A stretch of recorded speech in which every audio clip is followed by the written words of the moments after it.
উচ্চতৰ মাধ্যমিক চূড়ান্ত পৰীক্ষাত যিসকলক পঢ়ুৱাৰ দাবী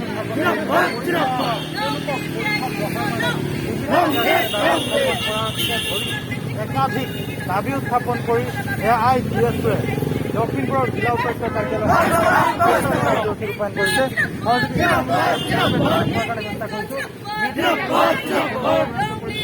উত্তীৰ্ণ ছাত্ৰ ছাত্ৰীসকলে সেইসকলৰ নাম ভৰ্তি সুনিশ্চিত কৰাৰ কাৰণে দাবী উত্থাপন কৰিছে। সমান্তৰালভাৱে ত্ৰুটিপূৰ্ণ বিকল্প মূল্যায়নৰ ফলত অনুতীৰ্ণ ছাত্ৰ ছাত্ৰীৰ বাবে স্কুল ভিত্তিক পৰীক্ষাৰ ব্যৱস্থা কৰি সেইসকল শিক্ষাৰ্থীক ন্যায় প্ৰদানৰ কাৰণে দাবী উত্থাপন কৰিছে।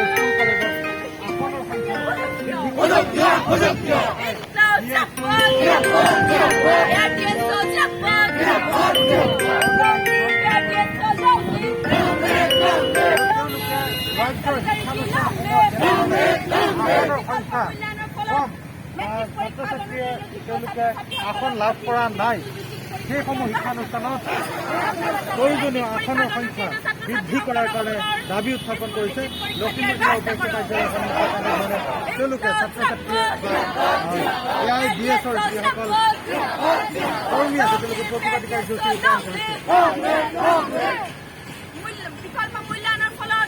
মেট্ৰিক পৰীক্ষাত অনুতীৰ্ণ যোগ্য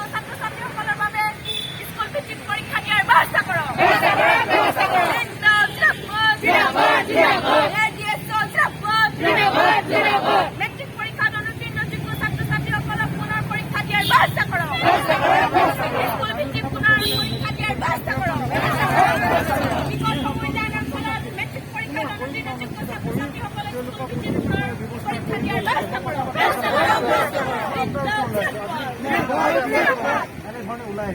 আমি ছাত্ৰ সংগঠন অল ইণ্ডিয়া DSOৱে আমাৰ অসম ৰাজ্যিক কমিটিৰ আহ্বান মৰ্মে আজি আমি ইয়াতে বিক্ষোভ কাৰ্যসূচী লৈছোঁ।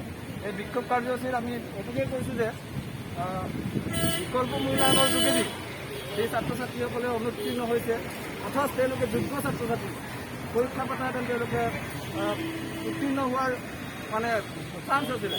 সেইফালৰ পৰা তেওঁলোকক আমি দাবী কৰিছোঁ যে তেওঁলোকক পুনৰ পৰীক্ষা পাতি তেওঁলোকক সুযোগ দিব লাগে। এই দাবীৰ ভিত্তিত আমি গোটেই ৰাজ্যিক ভিত্তিত আমি আজি বিক্ষোভ কাৰ্যসূচী পালন কৰা হৈছে।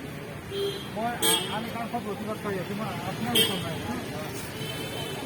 যিসমূহ শিক্ষানুষ্ঠান আছিল, শিক্ষানুষ্ঠানসমূহত দেখা গৈছে যে আসনৰ সংখ্যাও সীমিত।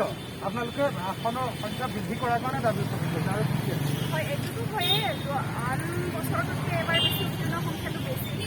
এইফালৰ পৰা আমি ভাবোঁ যে যিসকল ছাত্ৰ ছাত্ৰী ইতিমধ্যে উত্তীৰ্ণ হৈছে তেওঁলোকক উত্তীৰ্ণ মানে হৈছে যে নেক্সট ইয়েৰত তেওঁলোকে ভৰ্তি হ'বলৈ সুযোগ পাব লাগে। ফলত আমি আগতেও দেখি আহিছোঁ যে এই চিটৰ ক্ষেত্ৰত বহু স্কুল কলেজত সীমিত আছে, যাতে এজনো ছাত্ৰ ছাত্ৰী যাতে বাদ নপৰে, সকলোৱে ভৰ্তিৰ সুযোগ পায়, সেইটো আমি দাবী ৰাখিছোঁ। লগতে যি আমি ইয়াতে মেইন দাবী আমি ইয়াতে ৰাখিছোঁ যে মেট্ৰিক পৰীক্ষাত ইয়াত যি এবাৰ বিকল্প মূল্যায়নৰ ব্যৱস্থা কৰিছে, ইয়াতে যিসকল ছাত্ৰ ছাত্ৰী অনুতীৰ্ণ হৈছে ইয়াৰ ক্ষেত্ৰত আমি ক'ব বিচাৰোঁ যে যিসকল ছাত্ৰ ছাত্ৰী ক্লাছ নাইনত যিসকলে তেওঁলোকে পৰীক্ষা দিছিলে, এইটো তেওঁলোকে তেনেকুৱা ধৰণৰ প্ৰিপেৰেশ্যন নাছিলে যে এইটোৱে এটা সময়ত গৈ পেলাই মেট্ৰিকৰ এটা ফাইনেল ফলাফলত তেওঁলোকৰ এইটো মাৰ্ক দিব, এইটো নাছিলে। লগতে ক্লাছ 10ত তেওঁলোকে যি টেষ্ট এক্সাম দিছিলে, এই টেষ্টতো তেওঁলোকৰ প্ৰিপেৰেশ্যন নাছিলে যে এইটোৱে মেট্ৰিক পৰীক্ষাৰ আমাৰ আটাইতকৈ গুৰুত্বপূৰ্ণ পৰীক্ষাটো হ'ব, এইটো তেওঁলোকে আগতে এইটো গম পোৱা নাছিলে, প্ৰিপেৰেশ্যনটো তেনেকুৱা নাছিলে। লগতে যি অনলাইন ক্লাছ চলি আছিলে, এই অনলাইন ক্লাছতো বহুতো দুখীয়া ঘৰৰ ছাত্ৰ ছাত্ৰীয়ে এই অনলাইন ক্লাছত তেওঁলোকে পাঠদান কৰিব পৰা নাছিলে, যাৰ ফলত যিসকল ছাত্ৰ ছাত্ৰী ইতিমধ্যে অনুতীৰ্ণ হৈছে তেওঁলোকৰ কাৰণে চৰকাৰে যে তেওঁলোকক স্কুল ভিত্তিক পৰীক্ষা অনুষ্ঠিত কৰিব লাগে আৰু তেওঁলোকক পৰীক্ষা দিয়াব লাগে, ইয়াৰ ভিত্তিত তেওঁলোকক ভৰ্তিৰ সুযোগটো দিব লাগে। অন্যথা পৰীক্ষা নিদিয়াকৈ তেওঁলোকক অনুতীৰ্ণ কৰাটো এইটো আমি যুক্তিসংগত বুলি নাভাবোঁ। যাৰ কাৰণে আমি এইটো পৰীক্ষাটো চৰকাৰক আমি দাবী কৰোঁ যে স্কুল ভিত্তিক পৰীক্ষা পাতি তেওঁলোকক এছাইনমেণ্ট দিব পাৰে বা অন্যান্য তেওঁলোকে কৰিব পাৰে, এই ব্যৱস্থাৰ যোগেদি তেওঁলোকক উত্তীৰ্ণ কৰাৰ সুযোগ। ঠিক আছে, মই ধন্যবাদ জনাইছোঁ।